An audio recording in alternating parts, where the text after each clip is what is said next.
preview. I don't know if you want to show that. You're welcome to show that if you want. If people can hear it, I don't know. I'll put it on later, and people have a link and stuff like that. But this is the one. This is the one. Yeah, that's the current documentary trailer right there. Wow. And it was how many months or years in the making? I started this in 2008. Wow. And you feel like the piece is done, or do you think that it's still kicking and you have to record a little bit more? The whole thing I was searching for is the utmost authority who could say, yes, this is real. And we've gone through, museums, galleries, curators, celebrities, artists. There's Shepard Fairey right there, and there's Picasso himself. And wow. Yeah, Shepard's great. He did the Obama Hope poster and all the Andre the Giant stuff. The Obey stuff is all his, and he's just a hell of an artist. There's Xander Berkeley, incredible actor and artist himself. And but to answer your question, I'll just boil it down to this. Forensically speaking, the art is authentic to that time. The signature is believed to be real. Even the paper materials dating back to 1906, it came back good. Like it's, by everybody's assumption and analysis, the Picasso sketch is authentic. But the trap I'm in is that there's only one person in this world that can stamp it official and then give it its value, which I'll ruin it for you, but you'll see the documentary eventually. It's been estimated to be worth about $1 million. Wow, incredible. And just like Egyptologists, there's a collaboration of people that just won't butt on the system, and they're the voice of where everybody speaks, Well, this is even more controlled. And what I've really learned, I've been fascinated. There's the murderer that we had to get involved. There was a murder in our story, and one of the previous owners, Andrew Crispo. That's a nightmare rabbit hole to go down. But his name is on the back of our artwork, so I had to go down there. Dave Hickey, an art critic, David France from How to Survive a Plague, and Ed Blackburn. I mean, these. It seems like it's been haunting you. Has it haunted you? You were kind of in that zone and you were just going at it. Well, yeah, I was definitely getting a little mushy brain when so many people came forward to help me find Andrew Crispo. And that was just a bizarre set of circumstances on its own. But Crispo was a very dangerous dude back in the day. And so it was terrifying. And I was getting trapped into this. I was going insane. I think I was just going insane with the fear and the obsession and the possibility and whatever else. And so I had to take a little break for a while. But in that break, we then discovered a forger. I'm ruining the end of part of the end of the movie. I'm going to tell you what I want to happen. Okay, and maybe this will help, because maybe I'll send him this video. Okay. He was just released from prison, like this week. Whoa! Or last week actually, and his name was all over our provenance documents, and the FBI worked for years to build a case against him for creating fake provenance documents for artwork, and he was found guilty and sentenced to prison in West Virginia for it, and his name is all over our provenance documents.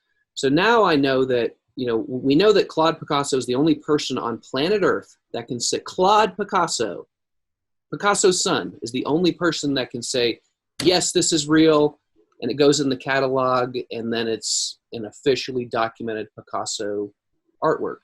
He's the only person. That's it.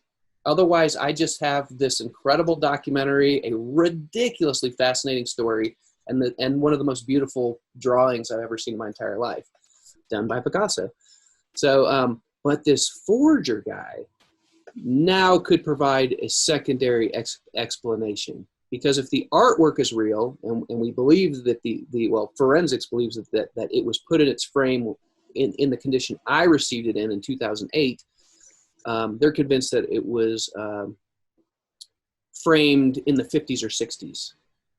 So whoever has been selling this, trading this, moving this around, it was in a different condition prior to 1950s, let's say.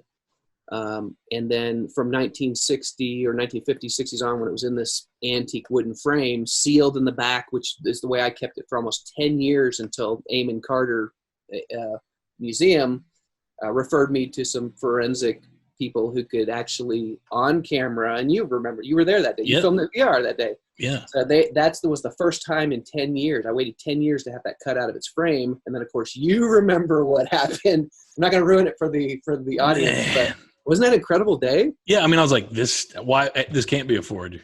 That was the biggest thing in my own. Well, and you were there. Liz Ann Gann said it that day. This is either a what did she say? I forget her. I think it's in the trailer. She said something like it's either a priceless work of art, or it's one of the oldest forgeries, most incredible forgeries she's ever seen. Yeah, and it just doesn't. It's too intricate. Like, to me, I was like, no one would go to the lengths or extremes to do what I saw being pulled out of this thing. I did. It's always been my dream because I collect. I'm an artist. I collect art. And so no, do you have it with you right now? Is it in the room? Is it? No, I don't have it. I don't have it with me. It's being held very secure. Yeah, in Amon Carter. Yeah, when I go down there, they're like, "Oh yeah, we'll have to whatever collection you want to see, we'll have to take it out of the deep freeze." I was like, "What? There's a deep freeze down there? They have to let it thaw a little bit?" I'm like, "No, I don't even want to touch that thing." No, Amon Carter's amazing, but yeah, it's on my list. I'm supposed to send a letter to this forger guy, and we tried for the last year to get access to him because I was allowed access to interview the murderer in the story. His name is Bernard Lagueros, who was Andrew Crispo's assistant / executioner, and I was allowed into Attica to interview him, and that was crazy. Were you able to get cameras in there, or did they allow that's a big part of the documentary. Wow. Is this guy in our prison interview? But that whole experience was, oh man, I mean, and there's nobody to blame. I created all this. It's not, but that was a very interesting day. Very Dateline. You see that on Dateline NBC, them interviewing president. So is it one of those where you're face to face with this inmate?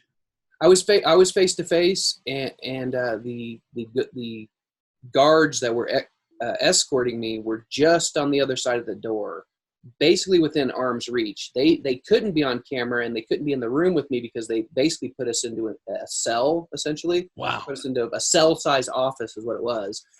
And so, yeah, there wasn't anything separating us, but I corresponded a few times back and forth in writing to Bernard Lagueros at Attica and kind of let him know what we were going to be talking about or whatever. And one thing he really danced around was talking about the murder. And so I just thought, well, I'm going to approach this interview like any other interview. What do you know about this artwork? He confirmed that, yeah, this is the gallery's label. This is Andrew Crispo's, blah, blah, blah. And then within, I think, I had 1 hour access with him. Cameras were recording, and about 4 minutes in, he just started talking about the murder. And then that's all he talked about was how horrible it was with Andrew Crispo and what trauma he went through that led to it. And man, if I could release that 60-minute interview as a whole separate sub, which is something that we've talked about, but it's so intriguing. I mean, it is from the mouth of a murderer. And the guy, he was 22 years old and got sentenced to 22 years old and murdered somebody and got sentenced to life, but he got out.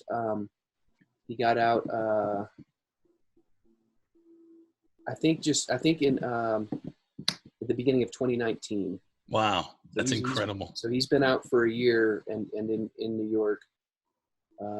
How can you get back your life back on ground? Yeah, he was 33 years in, and yeah, he had a lot of damning things to say about Crispo, and I left that in. I don't know if you want to put this in the published podcast or whatever, but he was fuming to the point where I don't know. There was a tiny window where we felt, this whole documentary has changed, and we could actually shift this thing into, a real investigative crime documentary.